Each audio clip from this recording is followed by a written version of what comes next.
My mom disowned me for not being their biological child. Years later, she begged me for help. Hello, read it. Some people say blood is just a biological coincidence, that family is about love, not DNA. I used to believe that too. I thought that no matter what happened, no matter how flawed we were, my parents would always be my parents. That even if I made mistakes, even if we fought, there was something unbreakable tying us together. But I was wrong. Family, for some people, is nothing more than a transaction, a list of conditions you have to meet to be worthy of love. And if you don't, they throw you away like you never mattered in the first place. My name is Alex, and I'm 28 years old. 8 years ago, my entire world shattered in a single conversation.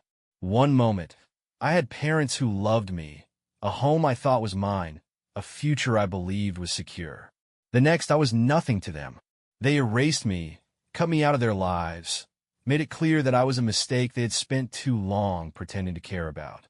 And all because of a truth I had never even known existed. It started with my father's death.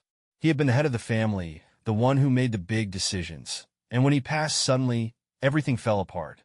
My mother was devastated. But grief wasn't the only thing lurking beneath the surface.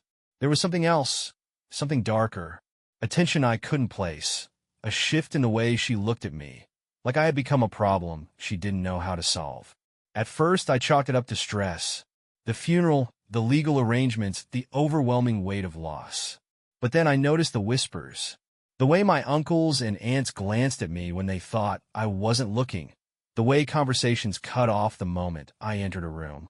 Something was wrong, but no one would tell me what. The truth came out the day the will was read.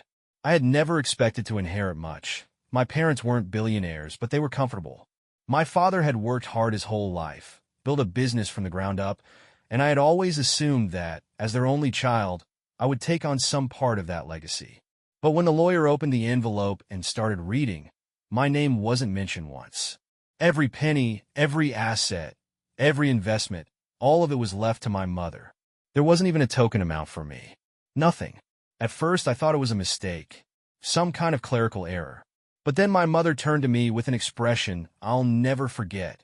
Cold, detached, like she was looking at a stranger.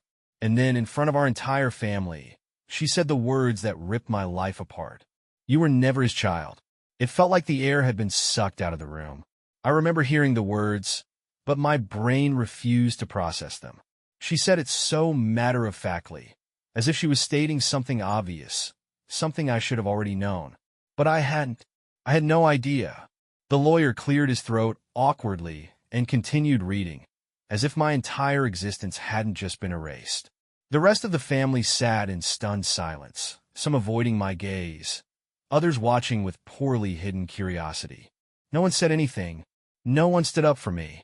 They all just let it happen. I couldn't even bring myself to speak at first. I just sat there, trying to understand. My father, the man who had raised me, who had been there for every major moment of my life, wasn't my biological father? And no one had told me? Not once? And now, after 20 years, they were just discarding me? When I finally found my voice, it came out hollow. I asked my mother why she had never told me, why she had waited until now, until the moment it hurt the most, to reveal the truth. She didn't even flinch, didn't show a single ounce of regret. We did what we had to do. But now that he's gone, there's no reason to continue pretending. No reason. No reason to continue pretending that I was their son. I felt like I was going to be sick. The pieces started falling into place. The distance in my mother's eyes, the way she had never been as warm as my father, the way certain relatives always seemed hesitant around me. They had known. They had all known and said nothing. I had spent my entire life believing I was part of this family, believing I belonged, while they had been silently waiting for the day they could finally get rid of me. I asked about my real father, my biological father, but my mother dismissed the question like it didn't matter. She refused to tell me who he was, said it wasn't important, said I needed to accept reality and move on. Reality? My entire life had been a lie, and now that the truth was out, she was treating me like an inconvenience, like a loose end she had finally tied up. When I asked where that left me, if I even had a place in this family anymore. She gave me the final blow. You're an adult now. You'll figure it out. That was it. That was my goodbye. They didn't want me. I had no inheritance, no home, no history. I had been erased in a matter of minutes, discarded the moment I was no longer useful. And they didn't even have the decency to pretend they cared. I walked out of that room in a daze, feeling like the ground had been ripped out from under me. I had lost everything. My family, my sense of identity, my entire past. And as I stepped into the cold evening air, reality hit me like a truck. I had nowhere to go.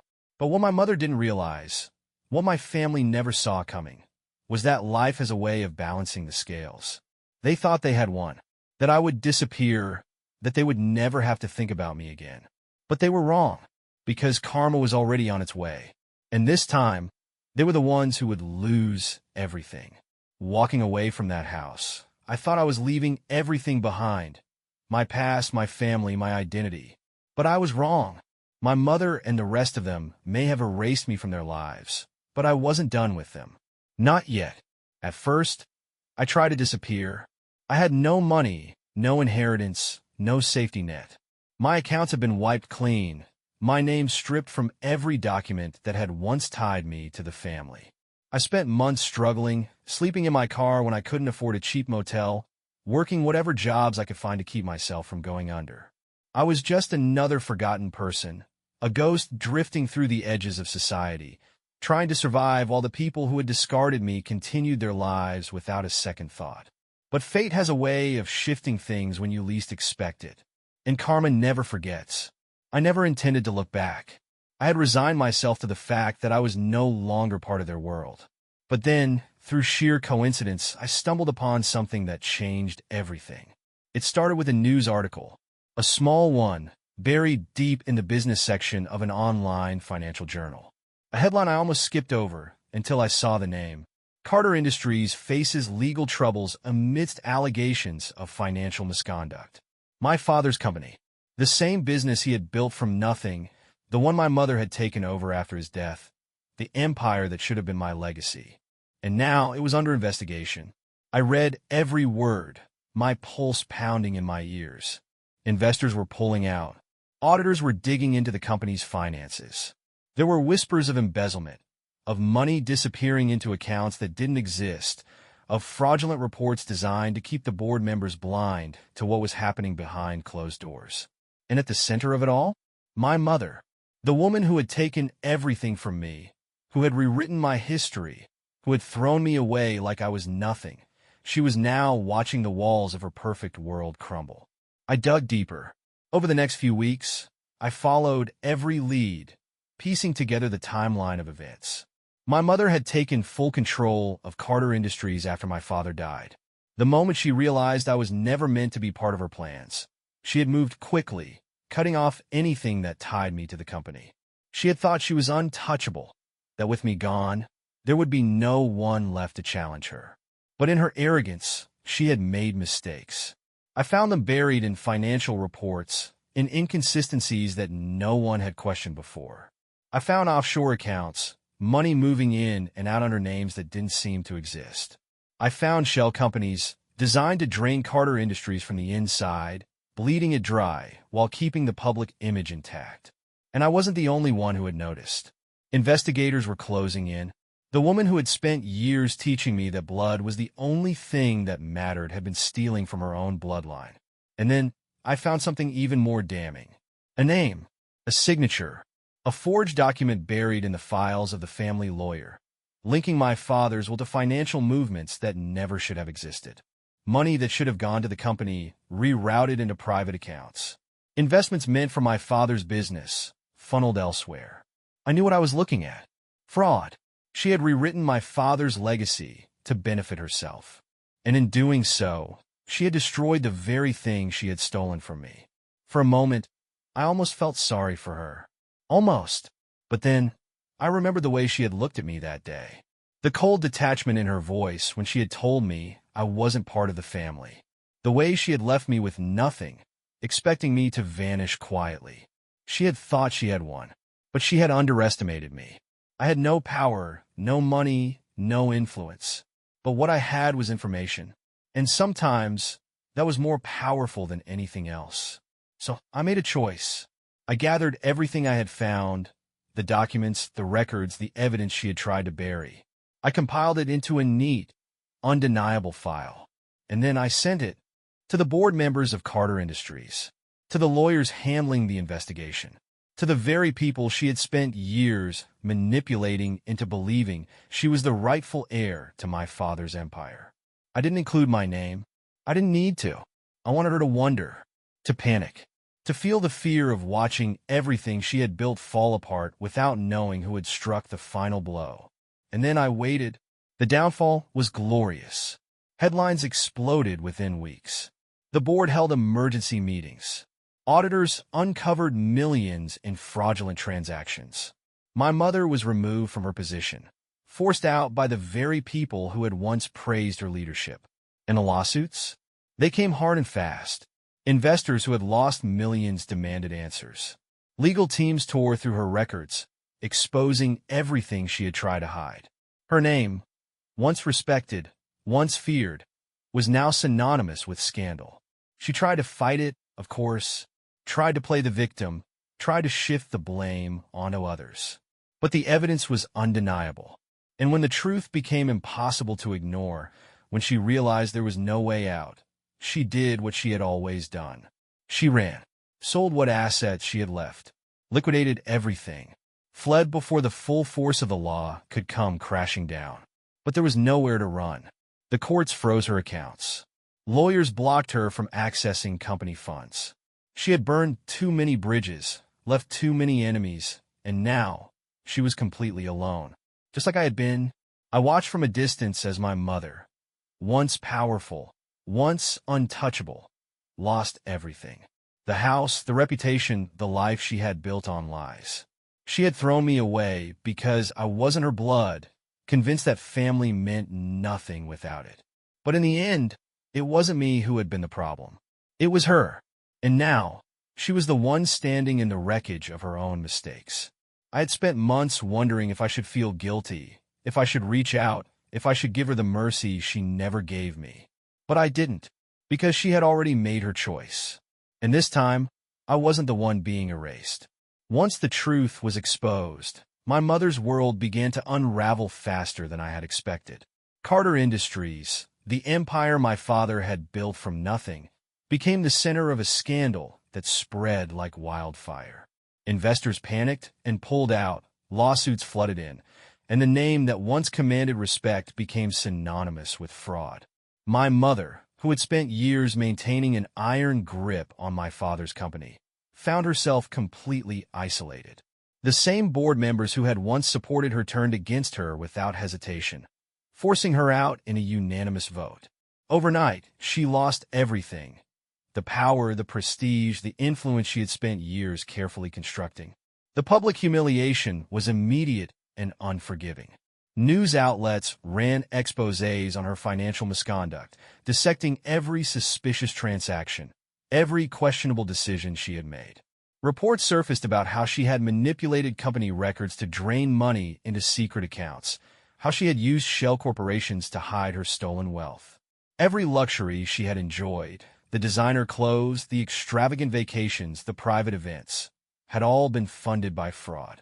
And now, with the full weight of the law bearing down on her, there was nowhere left to hide. But the fallout didn't stop there. The financial world turned its back on her, but so did the very people she had surrounded herself with. Her social circle, once filled with powerful allies and wealthy friends, abandoned her without hesitation.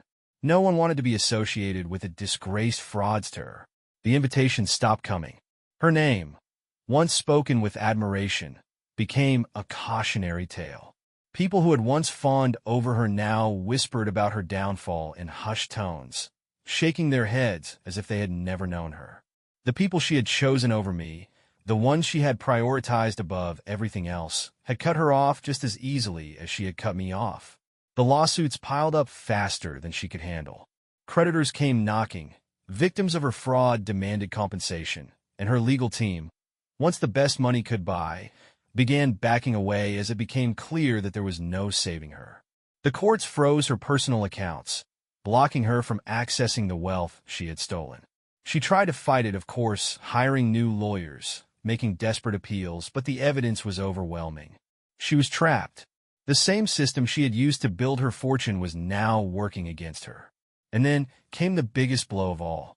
The Carter estate, the same house where she had disowned me without hesitation, was now a financial liability she could no longer afford. It started slowly, with unpaid bills stacking up, then maintenance being ignored, then staff quitting one by one.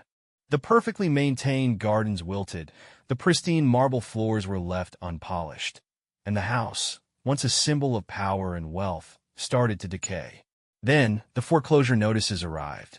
For years, my mother had wielded that house like a weapon, using it as proof of her success, a physical representation of her superiority. It had been the heart of her empire, a place where she had built her identity, where she had thrown me away as if I were nothing. And now, she was losing it. The process was public and brutal. The house was listed for sale, not as a coveted luxury estate, but as a distressed property. Investors circled like vultures, eager to claim the remnants of what had once been a legacy. She had no control over the process, no say in who would buy it. The place that had once been her kingdom was now being auctioned off to the highest bidder. But even as she lost everything, the worst part for her wasn't the money or the house. It was the loss of status, the realization that she had become exactly what she had always looked down on, a failure, a disgrace, a woman with nothing. I watched from a distance, reading the news updates, following every detail as her downfall played out in real time. People sent me messages, some out of curiosity, some out of pity, asking if I had heard what had happened to my mother. But I didn't respond, because this was never about revenge. I had already moved on. My mother had chosen money over family, status over love, blood over loyalty. She had made her choices, and now she had to live with them. I didn't need to gloat. I didn't need to celebrate. I had won the moment she lost everything. And then, in the middle of it all, a letter arrived at my doorstep. There was no return address, no signature, but I recognized the handwriting immediately. It was hers, my mother's. I hesitated before opening it. I had expected silence from her, prideful stubbornness, a refusal to acknowledge what she had done. But as I unfolded the paper, I saw words that were so unlike her, so stripped of arrogance and self-importance, that for a moment, I wondered if someone else had written it. She wrote about regret, about how she had spent her entire life chasing the wrong things, about how she had believed that wealth and power were the only things that mattered, and how, in the end, they had left her with nothing. She admitted that she had made a mistake, not just with the money, not just with the company, but with me. She admitted that she had failed as a mother. She didn't ask for forgiveness. She didn't try to justify what she had done, but she acknowledged it, and that, more than anything, was something I never thought I would see from her. She ended the letter with a simple sentence. I'm sorry. I stared at the words for a long time, trying to decide what I felt. Pity? No. Sadness? Maybe. Closure? Yes. But forgiveness? I wasn't sure I had it in me. So I folded the letter, placed it in a drawer, and left it there. I didn't respond. There was nothing left to say. She had made her choices, and now she had to live with them. As for me, I was finally free. For years, I had carried the weight of what she had done to me. I had spent nights wondering if she ever thought about me, if she ever regretted what she had done. Now, I had my answer, but it didn't change anything. She had built her world on greed and deception, and she had been destroyed by the very things she had worshipped. And I had walked away before it could destroy me too. I didn't need to see her, didn't need to hear her voice, didn't need to reopen old wounds just to prove a point. Because in the end, karma had done the work for me, and I had won. My mother had always believed in power.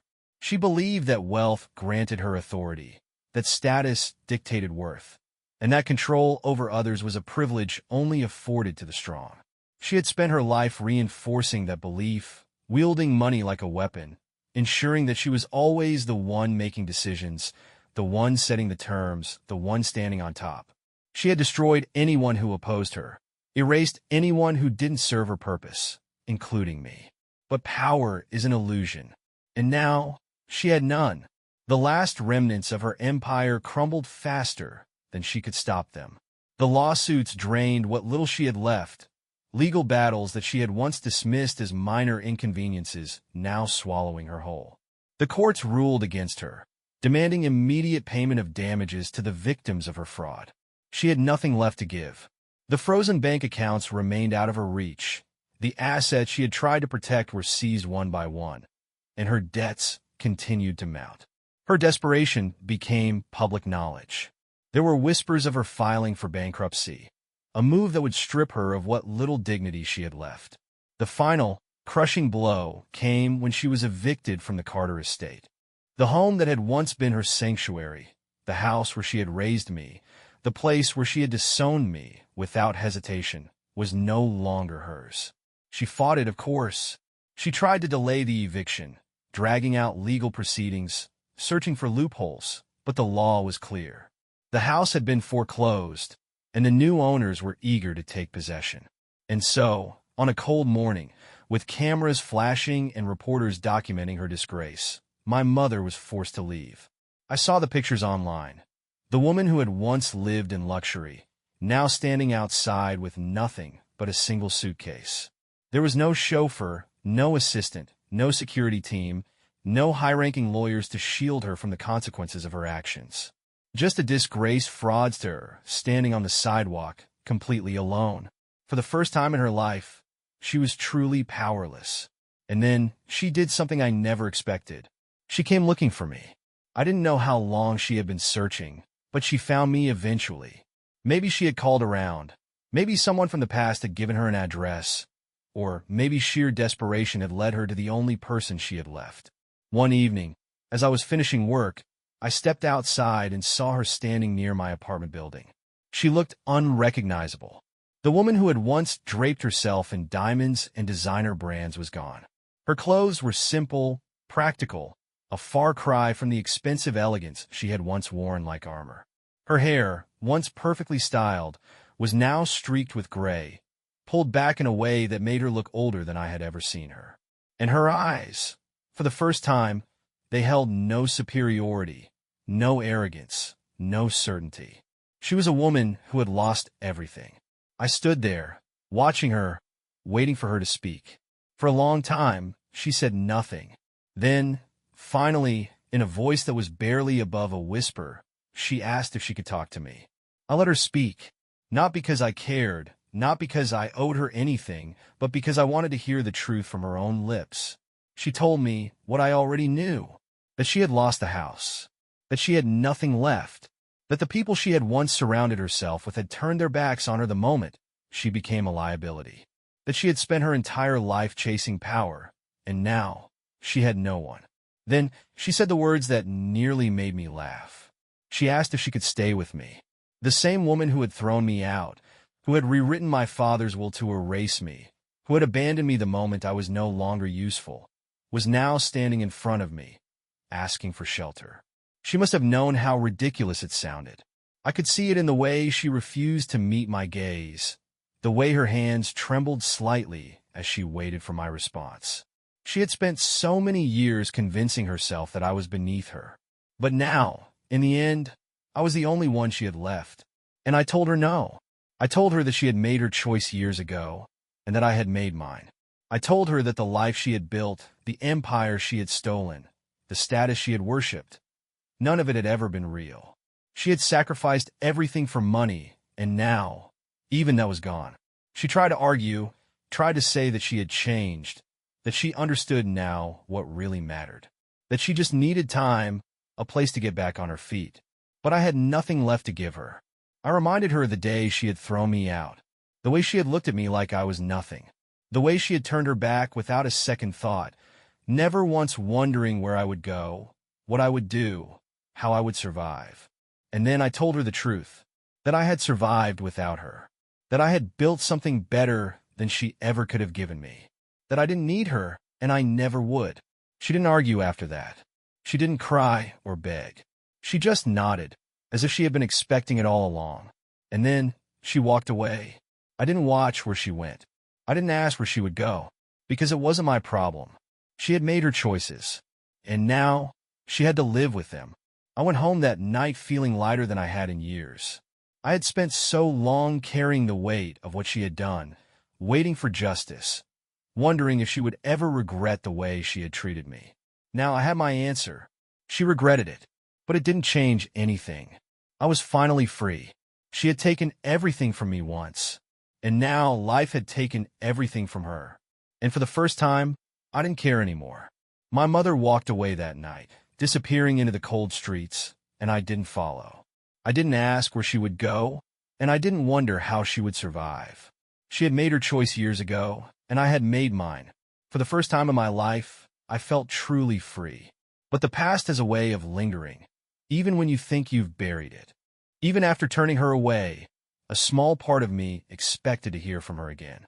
Maybe another letter, another desperate attempt to salvage the pieces of her broken life. Maybe another humiliating visit, this time with less pride, less dignity, and more pleading. But she never came back. I didn't bother looking for her. I had spent too much time, too many years, wondering what she was doing, if she ever regretted what she had done to me.